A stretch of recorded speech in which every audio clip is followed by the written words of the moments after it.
दोस्तों thank you so much कि आप मेरे वीडियोस को पसंद कर रहे हैं। उसके ऊपर आप अपने कमेंट्स मेरे को लिख करके बताते हैं और आप में से बहुत सारे लोग ये मुझसे पूछ रहे हैं कि मेरे वीडियोस डिले क्यों हो रहे हैं। मैं जानता हूं कि आप मेरे वीडियोस का वेट करते हैं, पर मैं क्या करूं, बहुत टाइम से शूट्स के अंदर बिजी चल रहा हूं, इसलिए वीडियोस थोड़े से डिले हो गए हैं। पर मेरी कोशिश हमेशा ये होती है कि जैसे ही मुझे टाइम मिले मैं आप लोगों के लिए एक वीडियो बनाऊं। पिछले इतने दिनों में इतने सारे क्वेश्चंस आप लोगों ने मुझसे पूछे हैं कि मुझे लगा कि अब तो मेरे को जल्दी से एक वीडियो बनाना चाहिए। सो एक बार फिर से आपका स्वागत है मेरे प्रोग्राम आपके सवाल मेरे जवाब में। और जैसा कि आप जानते हैं कि इस प्रोग्राम के अंदर मैं आपके सवालों के जवाब देता हूं जो आप मुझसे पूछते हैं मेरे इंस्टाग्राम पर और यूट्यूब चैनल के ऊपर। तो चलिए बिना देर किए शुरुआत करते हैं पहले सवाल से। पहला सवाल है आदित्य आर्य की तरफ से। आदित्य पूछते हैं, मेरे पास निकॉन D850 है, किट लेंस 24-120 से अच्छी फोटो नहीं आ रही, मुझे वेडिंग फोटोग्राफी के लिए एक अच्छे लेंस का सुझाव दें। आदित्य, आपके पास में D850 है जो कि एक बहुत अच्छा कैमरा है और उसके साथ आप किट लेंस यूज कर रहे हैं 24-120 जो कि मेरे ख्याल से f4 का लेंस है। सो आपके पास जो कैमरा है और जो लेंस है वो बिल्कुल परफेक्ट है, उसमें कहीं कोई खराबी नहीं है। अब आप कहते हैं उससे पिक्चर अच्छी नहीं आ रही, तो अच्छी नहीं आ रही के बहुत सारे रीजन हो सकते हैं और अच्छी की डेफिनेशन भी अलग अलग हो सकती है। अब अच्छी नहीं आ रही में क्या आप ये कहना चाह रहे हैं कि आपकी पिक्चर डार्क आती हैं? क्या आप ये कहना चाह रहे हैं कि आपको जो डेप्थ ऑफ फील्ड चाहिए या जो आपको बुके चाहिए वो आपको उतना नहीं मिल रहा? क्या आप ये कहना चाह रहे हैं कि आपको शार्पनेस नहीं मिल रही, आपको कलर्स अच्छे नहीं मिल रहे? सो आपको ये चीजें पहले अपने आप से पूछनी पड़ेंगी और मुझे भी हो सके तो आप कमेंट बॉक्स में लिखकर बताइएगा कि क्या प्रॉब्लम आ रही है जिससे कि आप कह रहे हैं कि जो इमेजेस हैं वो अच्छी नहीं आ रही। पर मैं यहां पर आपको एक चीज बोलूंगा कि 24-120 f4 का जो लेंस है वो लेंस इतना बुरा लेंस नहीं है। अगर आप अपने लेंस को सही तरीके से यूज करेंगे, आपके कैमरा की सेटिंग सही होंगी, आपके पिक्चर प्रोफाइल सही होंगी, तो आपकी इमेजेस डेफिनेटली बेटर आएंगी।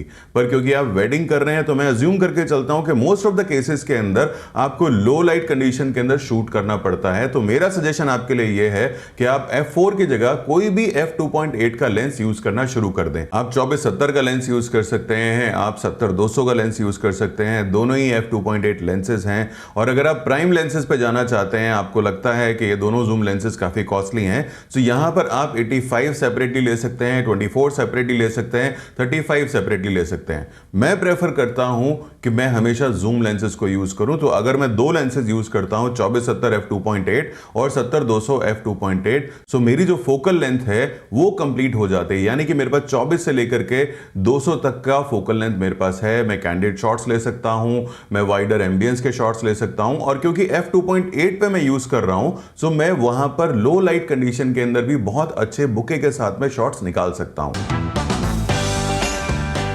अगला सवाल पूछा है महाकाली स्टूडियो ने। ये पूछते हैं, निकॉन Z5 में हेयर ब्लर दिख रहे हैं, कैसे शार्प करें? या निकॉन Z5 के अंदर आपको हेयर ब्लर मिल रहा है, उसको शार्प कैसे करें? ये मेरे लिए ऐसे बताना आसान नहीं है क्योंकि ना तो आपने मुझे ये बताया कि आप कौन सा लेंस यूज कर रहे हैं, ना आपने मुझे ये बताया कि आपको ये प्रॉब्लम हेडशॉट लेते हुए आ रही है या ये प्रॉब्लम आपको फुल लेंथ शॉट्स के अंदर भी आ रही है। सो मैं यहां पर अज्यूम करके चलता हूं कि आप हेडशॉट ले रहे हैं और हेडशॉट में फेस आपको शार्प मिल रहा है लेकिन हेयर जो है वो आपको ब्लर मिल रहा है। ऐसा एक्चुअल में सिर्फ एक ही रीजन से हो सकता है और वो रीजन ये है कि आप अपने लेंस को वाइडेस्ट अपर्चर के ऊपर यूज कर रहे हो, यानी कि आप उसको या तो f1.8 पर यूज कर रहे हो या आप उसको f2.8 के ऊपर यूज कर रहे हो। सो आपको सबसे पहले चीज तो ये ट्राई करके देखनी चाहिए कि आप f4 पे चले जाओ या f5.6 के ऊपर जाकर के शूट करो।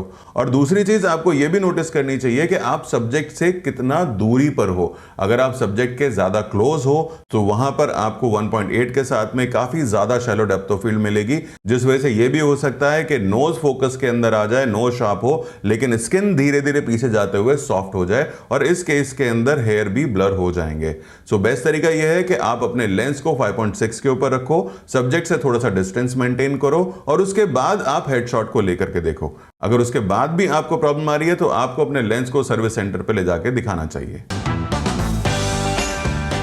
अगला सवाल पूछा है मनीष दवे ने। मनीष पूछते हैं, I have Nikon Z6 II, which lens is good for street photography? Manish, आप Z6 II यूज करते हो जो कि एक फुल फ्रेम कैमरा है, तो वहां पर आप कोई भी लेंस आप यूज कर सकते हो। स्पेशली अगर आप एस लाइन के लेंसेज को यूज करोगे तो वहां पर आपको इमेजेस काफी शार्प मिलेंगी और साथ ही साथ आपको फोकसिंग भी फास्ट मिलेगी। स्ट्रीट फोटोग्राफी में या किसी भी तरीके की फोटोग्राफी में लेंस लेते वक्त आपको दो चीजों को सोचना चाहिए। पहली चीज तो यह कि आपको फोकल लेंथ कितनी चाहिए और दूसरी चीज यह कि आपको कितने अपर्चर की जरूरत है। अगर आप ज्यादा लो लाइट के अंदर शूट करते हैं या ये कहते हैं कि अगर आपको फास्ट फोकसिंग चाहिए तो आपको 1.8 या 2.8 के लेंसेज को लेना चाहिए। और फोकल लेंथ आपके ऊपर डिपेंड करती है कि आप बाहर जाकर के पोर्ट्रेट्स लेना चाहते हो या वाइडर आप शॉट्स चाहते हो। तो आपके पास अब यहां पर दो चॉइसेस हैं, या तो आप प्राइम लेंसेज की तरफ जाएं या फिर आप जूम लेंसेज की तरफ जाएं। मेरी पर्सनल राय यह है कि आपको जूम लेंस लेना चाहिए और उसमें जो बेस्ट लेंस रहेगा स्ट्रीट फोटोग्राफी के लिए वो होगा 2470 f2.8 का लेंस। पर अगर आपको ये महंगा लगता है, आपका बजट उतना नहीं है, तो आपके पास एक और अब ऑप्शन है जो कि है 2875 f2.8 लेंस।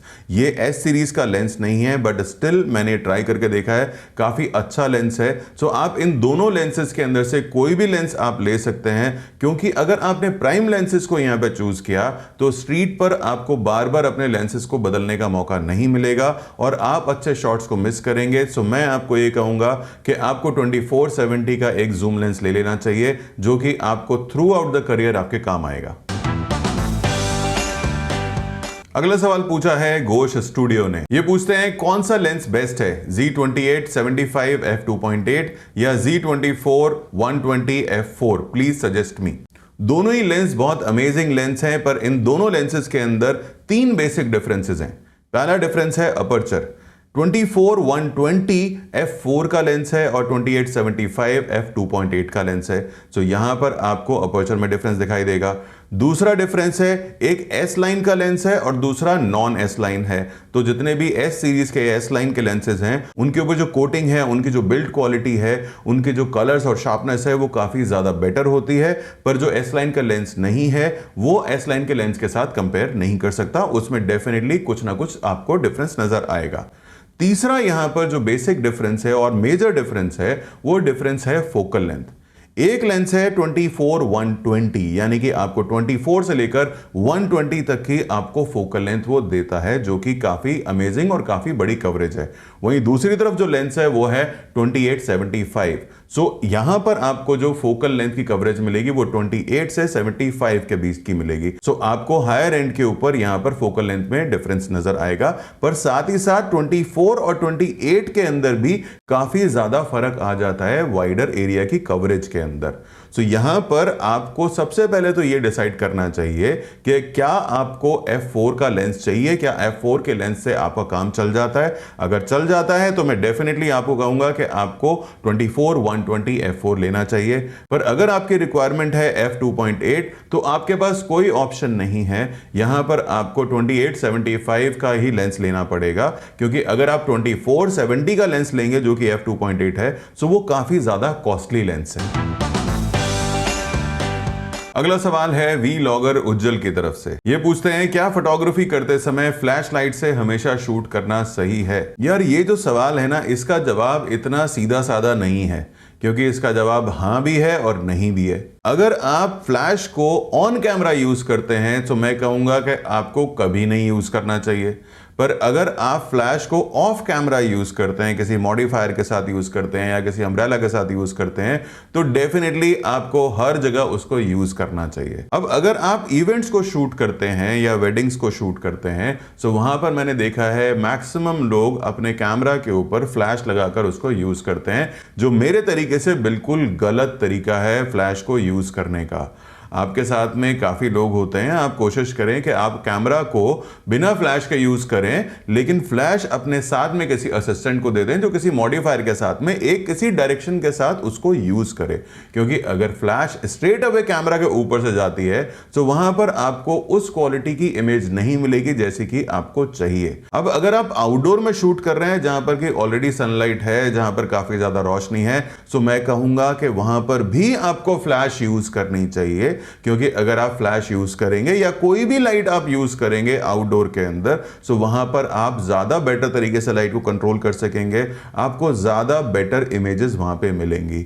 सो सिंपल सा जवाब यह है कि अगर आप ऑन कैमरा फ्लैश यूज करते हैं तो आपको वो बिल्कुल भी नहीं करनी चाहिए। और अगर आप ऑफ कैमरा फ्लैश यूज करते हैं तो आपको हमेशा फ्लैश को यूज करना चाहिए। अगला सवाल पूछा है शंकर सिनेमैटिक फोटोग्राफी ने। ये कहते हैं sir how to shoot raw video in Z6 II। Shankar, अगर आप चाहते हैं कि आपका कैमरा रॉ वीडियो को रिकॉर्ड करे तो उसके लिए आपको अपने कैमरा के अंदर फर्मवेयर को अपग्रेड कराना पड़ेगा, और ये कराने के लिए आपको अपना कैमरा देना पड़ेगा निकॉन के सर्विस सेंटर पर, क्योंकि वहीं से ही रॉ वीडियो का फर्मवेयर अपग्रेड कराया जा सकता है। पहले निकॉन ये अपग्रेड फ्री में करके दे रहा था, पर अब ये चार्जेबल बेसिस के ऊपर है। सो आप अपना कैमरा को ले जाइए सर्विस सेंटर के ऊपर, वहीं से वो आपको बता देंगे कि क्या चार्जेस लगेंगे और कितना टाइम लगेगा। पर आप एक चीज का ध्यान रखिएगा कि रॉ फर्मवेयर अपग्रेड कराने के बाद भी आप in camera raw video record नहीं कर सकते। आपको उसके लिए एक्सटर्नल वीडियो रिकॉर्डर चाहिए होगा, जो कि एटमॉस निंजा है या शायद ब्लैक मैजिक का भी कोई एक डिवाइस है जिसको आप यूज कर सकते हैं रिकॉर्डिंग के लिए। आज के लिए बस इतना ही। अगले वीडियो में फिर मिलेंगे आपके कुछ और सवालों के साथ। आप इसी तरीके से मुझसे सवाल पूछते रहिए। अगर आपको ये वीडियो सीरीज पसंद आ रही है तो इस वीडियो को लाइक करना मत भूलिएगा, और अगर आपने अभी तक मेरा चैनल सब्सक्राइब नहीं किया है तो वो भी आप सब्सक्राइब कर लीजिए।